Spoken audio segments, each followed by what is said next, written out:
جب U S S R نکل گیا افغانستان سے تو افغانستان میں ایک کیوس کی سچویشن ہو گئی، بہت زیادہ جہادی فیکٹرز، بہت زیادہ وار لارڈز نکلا اور آپس میں جنگیں سٹارٹ ہو گئی.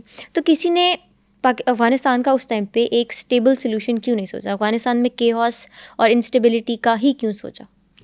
دیکھیے، جس وقت جنیوا اکارڈز ہو رہے تھے نا، تو اس وقت ہمارے یہاں دو رائے تھی.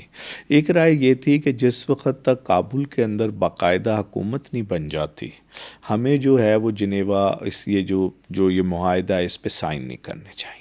لیکن ایک ہمارے ہاں یہ رائے پائی جاتی تھی کہ نہیں، ہمیں اب یہ موقع سے فائدہ اٹھانا چاہیے، اور سوویت یونین واپس جانے کا کہہ رہا ہے تو اس کو موقع دینا چاہیے، یہ چلے گا. تو پاکستان اصل میں اس وقت ہی جو تھا نا، وہ دو سوچوں کے اندر چلا گیا، جس کا ہم دیکھتے ہیں کہ بعد میں آنے والے وقت کے اندر نقصان ہوا.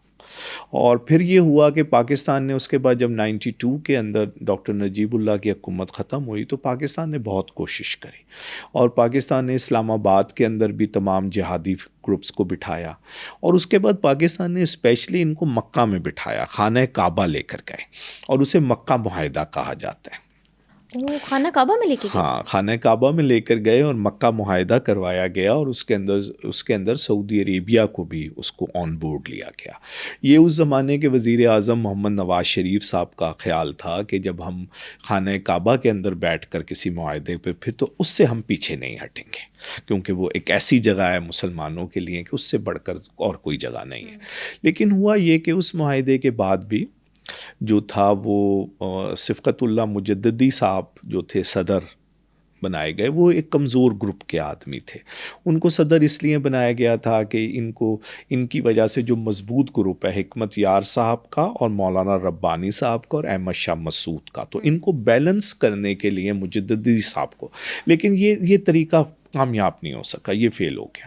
اس کے بعد جو ہے پھر استاد ربانی کو صدر بنایا گیا، اور ایک نئی وہاں پر کریشن کی گئی، کیونکہ وہاں پہ سسٹم پہلے بادشاہت کا تھا، پھر بادشاہت کے بعد صدر کا آ گیا. اب یہاں پر سسٹم لایا گیا فرانس کی طرح کہ صدر بھی ہوگا اور وزیر اعظم بھی ہوگا. تو استاد ربانی صدر بنے، اور حکمت یار صاحب جو تھے وہ وزیر اعظم بنے، اور احمد شاہ مسعود صاحب کو وزیر دفاع بنایا گیا.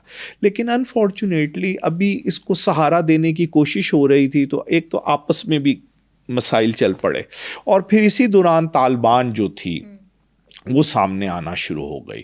اور دیکھتے ہی دیکھتے طالبان نے جو پرانے جہادی گروپس تھے ان کو اٹھا کے باہر پھینک دیا، اور طالبان جو تھی وہ باقاعدہ پاور، کیونکہ وہاں روزانہ کوئی نہ کوئی ایسی بات ہو رہی تھی، جو لفظ آپ نے 2 دفعہ استعمال کیا وار لارڈس کا، کہ جو گورنرز بنے ہوئے تھے اور اس طرح کے لوگ تھے، وہ ایسی حماقتیں کر رہے تھے یا ایسے کام کر رہے تھے کہ جس کی وجہ سے جو تھی نا لوگوں کے اندر ان سے ایک نفرت پیدا ہو رہی تھی. اس نفرت کا فائدہ جو ہے وہ طالبان نے اٹھایا. یہ زیادہ تر وہ لوگ تھے جنہوں نے عملی طور پہ اتنا جہاد میں حصہ نہیں لیا تھا. یہ اس زمانے میں وہاں سے نکل آئے تھے اور زیادہ تر مختلف مدارس کے اندر پڑھ رہے تھے، زیادہ تر کراچی میں پڑھ رہے تھے، اسی طرح نوشیرہ کے اندر پڑھ رہے تھے. تو یہ ان کے مراکز تھے جہاں پر یہ پڑھ رہے تھے. مثلا ملا عمر صاحب جو تھے وہ انہی جگہوں پر پڑھ رہے تھے. تو ان لوگوں نے پھر ایک فیصلہ کیا، اور انہوں نے کہا کہ اب اس میں یہ بھی کہا جاتا ہے کہ پاکستان نے جو ہے وہ بہرحال، کیونکہ پاکستان تنگ آ گیا تھا اس ساری صورتحال سے جو کچھ کابل میں ہو رہی تھی، تو پاکستان نے بھی ان لوگوں کی مدد کری. اور فائنلی جو ہے وہ پھر وہ لوگ جو تھے وہ سسٹم سے نکل گئے. وہ پھر لڑتے رہے، وہ آخرکار جو ہے یا تو مر گئے یا آج بھی زندہ ہیں. تو آپ کو پتہ ہے کہ اشرف غنی صاحب کا اور حکمت یار صاحب کا ایک معاہدہ ہو گیا تھا، وہ واپس کابل آ گئے تھے.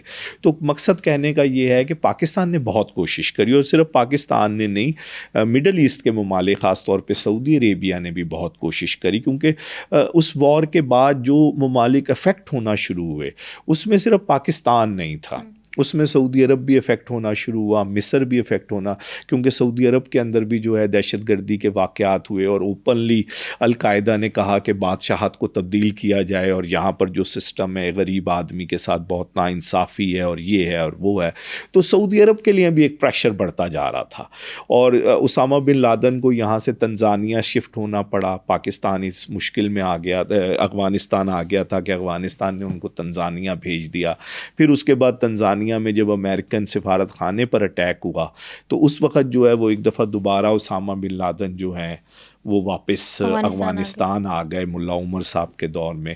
تو یہ ایک بڑی کمپلیکس سی صورت حال تھی، لیکن پاکستان اس میں بار بار کوشش کرتا رہا جہاں تک کر سکتا تھا کہ کسی طرح ایک بہتر حالات پیدا اور کابل میں ایک ایسی حکومت ہو جو پراسپر ہو، جو عام آدمی کے لیے فائدہ مند ہو، اور اپنے جو ہمسایہ ممالک ہیں ان کے ساتھ بھی اچھے تعلقات. لیکن میں نے پہلے عرض کیا کہ وہاں کے زمینی حقائق جو ہیں نا وہ بڑے مختلف ہیں. تو زمینی حقائق کے اندر رہتے ہوئے آج بھی یہی پرابلم ہے کہ اگر ایک ہی گروپ حکومت کرتا رہے گا، جو ادھر ادھر کے گروپس ہیں وہ پھر آپ کو دیکھیں گے. دیکھیں نا اپوزیشن تو آج بھی موجود ہے نا. تاجکستان کے اندر جو ہے وہ اپوزیشن بیٹھی ہوئی. ابھی ہمارے سینئر لوگ جو ہیں وہ تاجکستان کے دورے پر بھی گئے، اس طرح کی خبریں بھی آئیں کہ ان کی ملاقاتیں ہوئی ہیں، کچھ اکٹھے گروپس بھی بنے ہیں، ان کا کوئی اجلاس بھی ہوا ہے. تو یہ ساری چیزیں جو ہیں یہ بار بار ہم دیکھتے ہیں کہ پرابلمز جو ہیں وہ وہیں کی آ کر دوبارہ اسی جگہ پہ کھڑی ہو جاتی ہیں.